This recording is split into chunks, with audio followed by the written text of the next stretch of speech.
Under the pallid light of the autumn moon, three friends huddled together, their breath visible in the crisp air.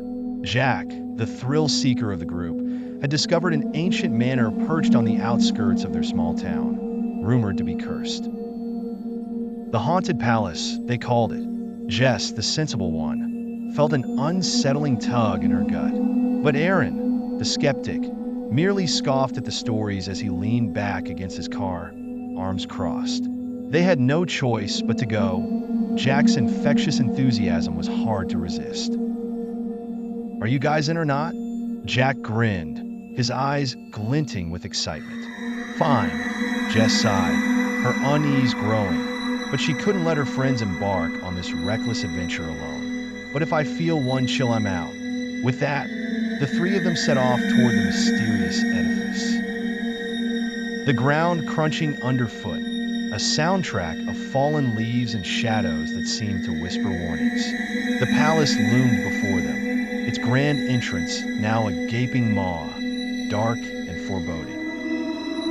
A rotting sign creaked in the wind, warning trespassers of dire consequences. "Abandon all hope, ye who enter here." Aaron pushed through the creaky door first.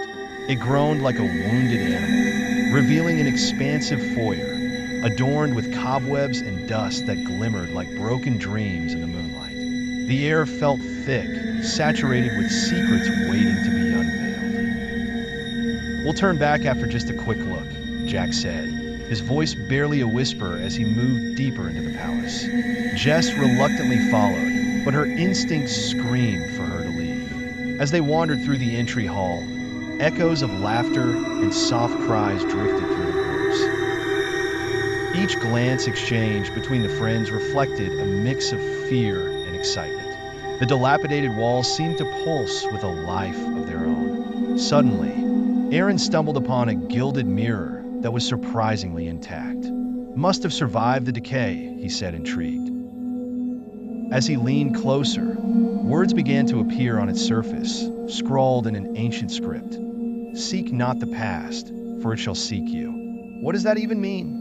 Jess asked, her heart racing as she felt a cold draft sweep through the room. "Come on, it's probably just a prank left by some kids," Jack said, unable to contain his excitement. "Let's check out the library.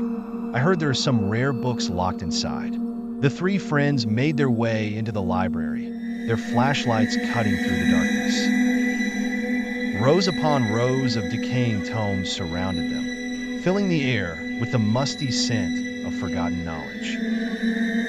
Jack immediately began rummaging through the books, while Jess shined her light around, feeling increasingly uneasy. "Hey, look at this!" Jack exclaimed, pulling out a large, leather-bound book. It was heavy, decorated with strange symbols that pulsed ominously under the flashlight beam. As he opened it, the air thickened, and the temperature dropped sharply. "Maybe we should go," Jess urged, but it was too late. The moment Jack read a passage aloud, the room quaked violently, and the lights flickered ominously. The sprawled pages roared to life, shadows twisting and swirling, closing in around them. Panic set in as the shadows morphed, taking on feral shapes. The door slammed shut, and an echoing laughter resonated around them, mingling with screams that seemed to originate from the very walls.